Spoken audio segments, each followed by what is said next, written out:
বিয়েটা করো, তোমার বিয়েটা একটু খাই। বলে আমি এরকম বিয়ে বাড়িতে সেরকম একটা যাই না গো। তরকারিগুলোতে গাদা গাদা যে নুন দিয়েছে, কত খরচা হলো বলুন তো। আর ছেলে পেলো না।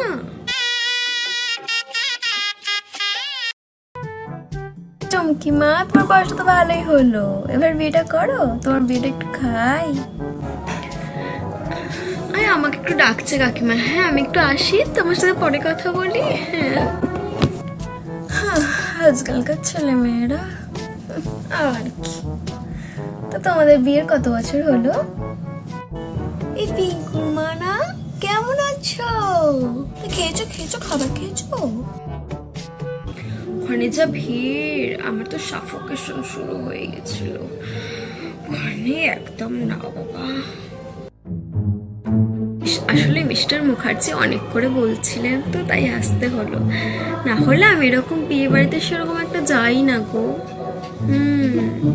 বাবা যা গরম এখানে, একটা এসিও লাগাইনি বাবা। এটা তো শীতকাল চলছে ম্যাডাম। তাতে কি হয়েছে? এত লোক এখানে, একটা এসি লাগানো উচিত ছিল।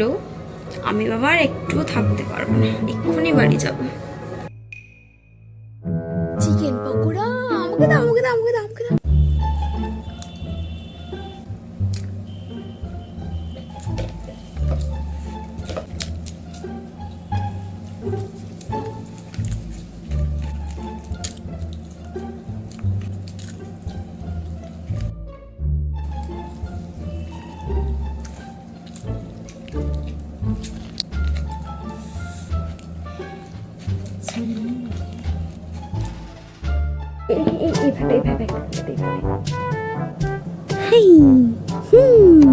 সুন্দর উঠছে না? আরো বেশি তুলবে, আরো বেশি তুলবে। ফুলবেন বেশ, ফুলবেন বেশ।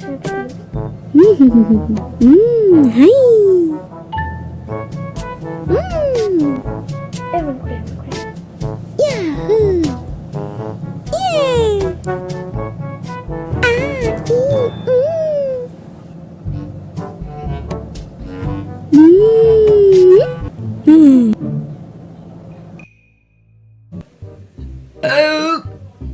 কেমন খেলেন মুখার্জিদা?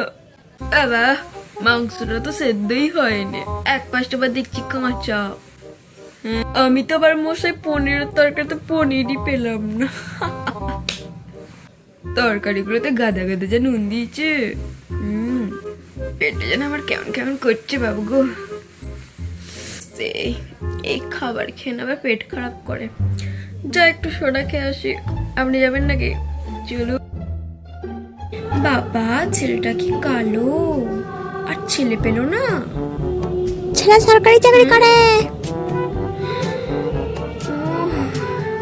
তাহলে তো রেনুর চয়েসটা খুবই ভালো বলতে হবে, খুব ভালো মানিয়েছে দুজনকে।